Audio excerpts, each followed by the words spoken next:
સાબરકાંઠાના હાથરોલ ગામ નજીક ગીચ જંગલો અને કુદરતી સૌંદર્ય વચ્ચે ચૌમુખી મહાદેવનું પવિત્ર ધામ આવેલું છે। ઉજ્જૈનના ચૌમુખી મહાકાલ બાદ ભગવાન શિવનું આવું દુર્લભ સ્વરૂપ ગુજરાતમાં અહીં બિરાજમાન હોવાનું માનવામાં આવે છે।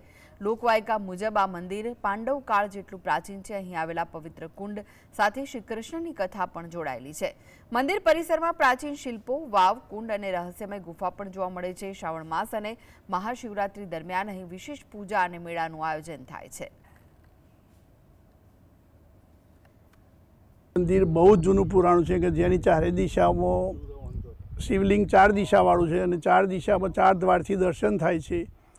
એવું કહેવાય છે કે અહીંયા પાંડવોનો વનવાસ હતો અને એ સિવાય અહીંયા એક નીચે મંદિરના નીચે એક ભોયરું છે। ભોયરાની અંદર અંબાજી માતાની મૂર્તિ છે। દર્શનાર્થીઓ પુષ્કળ પ્રમાણમાં આવતા હોય છે। આ જગ્યા ઉપર સ્વયં ભગવાન 200 વર્ષ પહેલાં પ્રગટ થયેલા અને કુંવારી ગાયનું દૂધનું પ્રસાદ ભગવાને પોતે અહીંયા આરોગેલો એવી કહેવત છે કે કુંવારી ગાય એટલે વાછરડીનું દૂધ કોઈ દિવસ ના આવે। પશુપાલકને ભગવાને પોતે આ જગ્યાએ માગણી કરેલી કે ભાઈ આ ગાયનું જ મારે દૂધ પીવું છે। પશુપાલકે જે તે વખતે એવું કહેલું કે આ કુંવારી ગાય છે, આ વાછરડી છે, એનું દૂધ નહીં આવે।